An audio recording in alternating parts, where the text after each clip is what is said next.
Oh, my head's cut off. Hey, so now we're here ready to party for our workout part of this session. Now, session one, what we did was 3 rounds through this little circuit. Today we're adding a little more volume, and by volume I mean more reps, so more time under tension.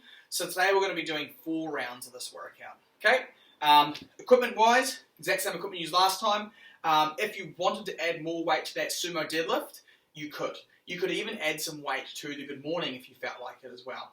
Okay? The way that we would do that. So what I've got here, last time I had a new rolled bag filled with cans. This time here I've got a day bag or a travel bag, and I've got it filled with books. So books tend to weigh a little bit more than food, so to add a little more load to it, here's an idea that can help you make that a little bit heavier. Okay, with our good mornings, what we can do is we can add weight to the front of it, holding it out in front of us like a goblet, and I'll show you how that works before I do it. What I'm going to do here is I'm going to run through 1 full round of this workout with you, and then from there I'll let you continue on to the next 4. Okay, so starting with our good mornings, let me just check to see what kind of books I have in here, because I don't really want to do the whole thing at the same way. Here we go. So, what I have here is a textbook on psychology, and it is heavy enough that it's going to weight my good mornings. Now, the way I want you to weight the good mornings, if you want to make them harder, remembering that the bodyweight movement is fine as is, so how it looks with just body weight, that is hand on the tummy, hand on the chest, get that little position together, bracing, and we're bumping the wall, like we are with the weight in the outfield, but we're not bending the shins. Okay? Standing tall, squeezing the glutes together, hinging back, everything but itchy shins, then standing tall. If I was going to weight this, what I'll do is I'll take my weight, and I want the weight to sit on my chest or under my chin, depending on the shape. Okay? If you've got a 5 kilo dumbbell, if you ever managed to hunt those out, holding them under your chin like this would be the best way to hold them. If you have a giant textbook, holding it to your chest is going to be great as well. Okay? So we're going to move through 10 reps of this, bracing, feeling, hinging, standing tall. Number 1, I'll move through 10 with you.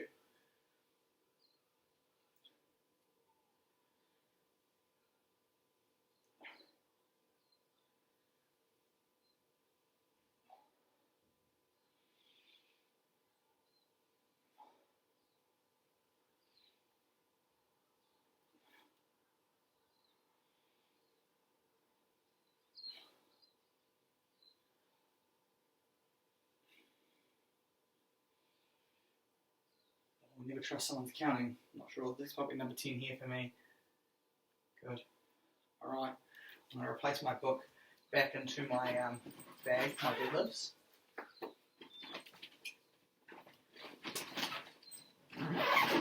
Handy. Alright, the next move we're going to look at is our high plank. So again, we'll find our hollow position, but we're going to be up and high in our hands and balancing up on our tippy toes. It's going to be 30 seconds. Okay? Putting my hands on out, I want my shoulders to stay above my hands, so I'm already leaning forward, and from here I'm going to pop my toes up, 2, 1, and we're up. Let's see how 30 seconds feels. Remember, if this 30 seconds gets challenging, what I prefer you to do is drop down, have a little shake of the wrists, and then go again. So we can let that time be cumulative.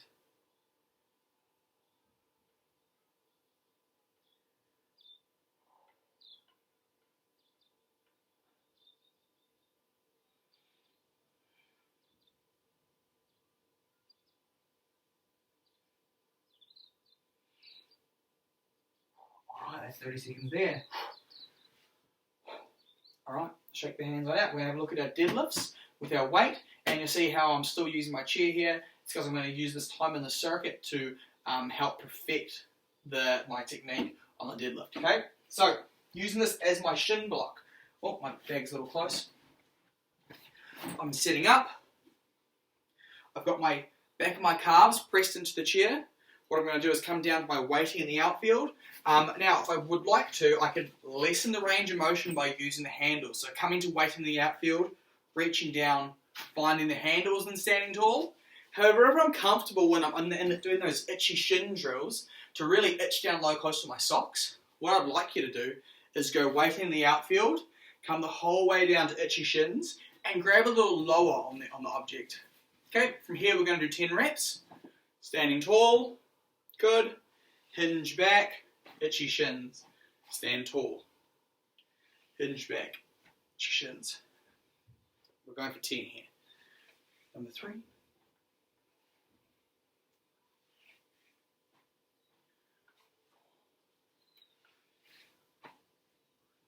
5. I'm just going to turn sideways for your camera angle.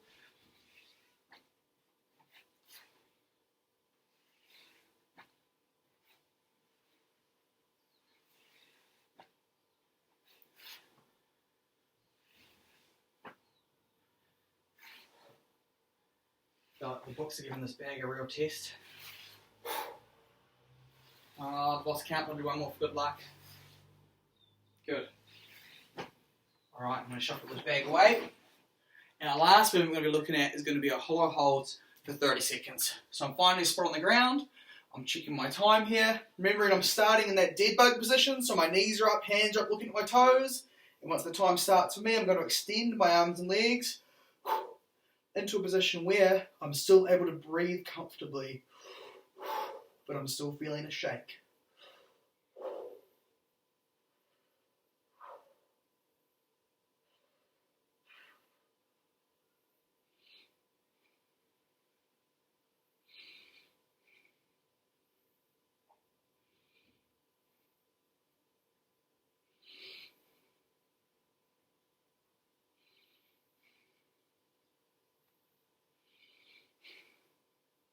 And relax.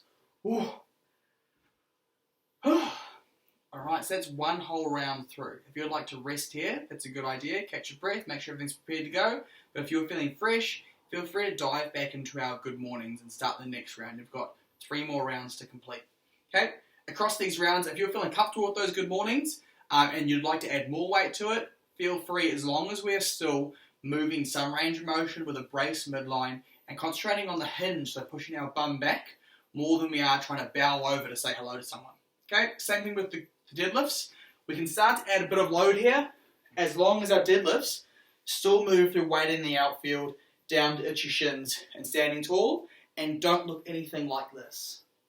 Okay, pays to have someone watch you, but hopefully after doing this a couple of times, we will see the same session again.